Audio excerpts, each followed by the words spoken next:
আচ্ছা আপনাদের ভৈরব দিয়া শুরু করি। আচ্ছা ভৈরব দিয়ে শুরু করি আগে। আপনাদের ভৈরবে জানি কোন হুজুর ছিল জানেন? আপনাদের এই ভৈরবের নাম সারা বাংলাদেশে চেনে শুধুমাত্র উনার কারণে। এত পরিচিতি লাভ পাইছে উনি। তুফাজ্জল হুসাইন ভৈরব বলতে সবাই চিনে না। ভাইরে আমার বলেন, তুফাজ্জল হুসাইন ছোট্টবেলায় কারোর নাম জানতাম না, তিনটা বক্তা ছিলাম, তারেক মনোয়ার, তুফাজ্জল হুসাইন ভৈরব, সাইদি সাহেব, আর কোনো হুজুরই নেই। উনি আলোচনা করতো, মা বেশি নিয়ে আলোচনা করতো, আর নবী নিয়ে বেশি করে আলোচনা করতো।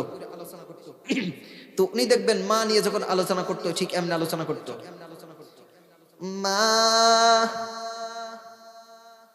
এই যে নিয়ামত মরার আগে কোনোদিন বুঝি নাই, মাবুদ গো আমি তোমার কাছে দাবি করি আল্লাহ আমার মা মইরা গেছে রে, আমার মারে তুমি জান্নাতে দিও। মাবুদ গো আমার মারে যদি তুমি কষ্ট দাও আমি সন্তান ভাইয়া দুনিয়ার জমিনে কেমনে থাকবো? মাবুদ আমার সন্তান আমি মা, আমার মা আমার সন্তান, আমি সন্তান, আমার কোনো কষ্টই কোনোদিন আমার মা রাখে নাই। মাবুদ গো তুমি আমার মারে কষ্ট দিও না গো, আমার মারে তুমি জান্নাতি বানায়ো। এমন আলোচনা করতে না উনি। এখন যুবক ভাইরা তোমরা রেডি আছো ইনশাআল্লাহ? ও যুবক ভাইরা শোনো শোনো, তোমরা যদি রেডি না থাকো, তোমরা যদি পিছনে চলে যাও, তোমাদের অস্তিত্ব যদি নিম্নগামী হয়ে যায়, তোমরা যদি পিছনের সারিতে চলে যাও, এই বাংলাদেশে ইসলামের ধারক বাহক হবে কে? তোমরা যদি পিছনে চলে যাও, তোমাদের অস্তিত্ব যদি নিষ্কৃতিভাবে নিশ্চিত হয়ে যায়, তোমরা যদি ধূলিসাৎ হয়ে যাও, এ বাংলাদেশে পরবর্তীতে আগামী দিনে ইসলামের ঝান্ডা হাতে নেবে কে? তোমাদেরকে সোচ্চার হতে হবে। ও আমার যুবক ভাইরা শুনেন, তোমরা ভালো হয়ে যাও, খবরদার খবরদার কোন মেয়ের পেছনে সময় না দিয়া কোরআনের জন্য সময় দিয়ে দাও। কোরআনের জন্য যদি সময় দিয়ে দাও, আল্লাহকে যদি খুশি করতে চাও, আল্লাহর খুশি যদি একবার পেয়ে যাও, দুনিয়ায় ধন্য, আখেরাতে যিনি ধন্য করে দিবেন তিনি কে? তিনি আমার রব, তিনি স্রষ্টা। চিল্লায় বলেন ঠিক কিনা? ও আমার যুবক ভাইরা শুনেন, আজ আমরা আবারও তোমাকে সেই আহ্বান করে যাই যেটা একটু আগেও তোমার আহ্বান করেছিলাম।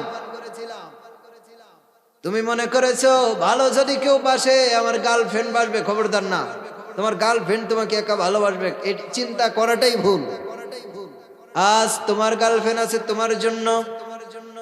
যদি তুমি একটা অপরাধ করে ফেলো, একটা ভুল করে ফেলে দাও, তোমার ওই গার্লফ্রেন্ড দেখবা তোমার মুখের ভিতরে থুতু মাইরা আর একজনের সঙ্গে পালাবে।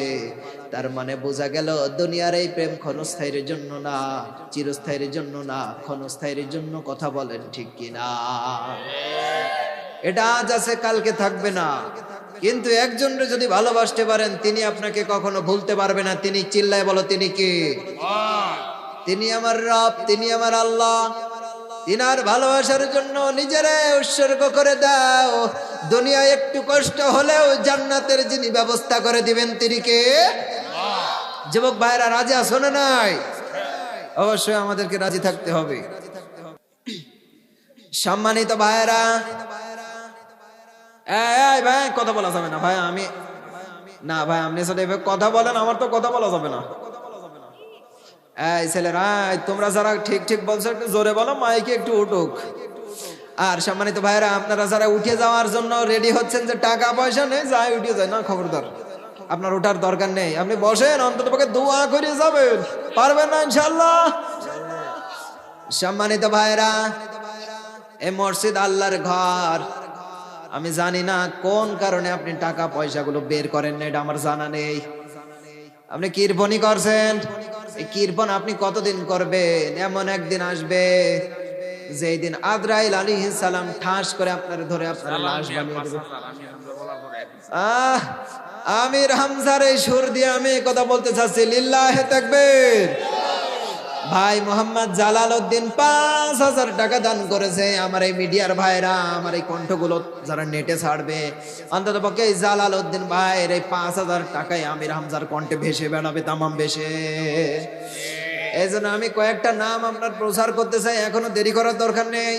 অতি সংক্ষেপে এই কথাগুলো যদি আপনি আল্লাহর খাতায় নাম তুলতে চান, ও কোরআন প্রেমিকেরা, আল্লাহর ঘর মসজিদের জন্য টাকা দান করবেন, কারণ বাবার জন্য না। আল্লাহর ঘরে যদি আপনি দান করতে চান, দানগুলো করে দেন, আল্লাহর কাছে দোয়া করবো, আল্লাহ আপনার জান্নাতুল ফেরদাউসের গেট দিয়ে ঢোকাবে। এই রাজি আছেন? সাব্বির ভাই 500 টাকা দান করেছে, ইউসুফ ভাই 500 টাকা দান করেছে। আল্লাহ দান কবিল করে নাও, আমিন বলেন। আপনারা আমিন হলে তো হবে।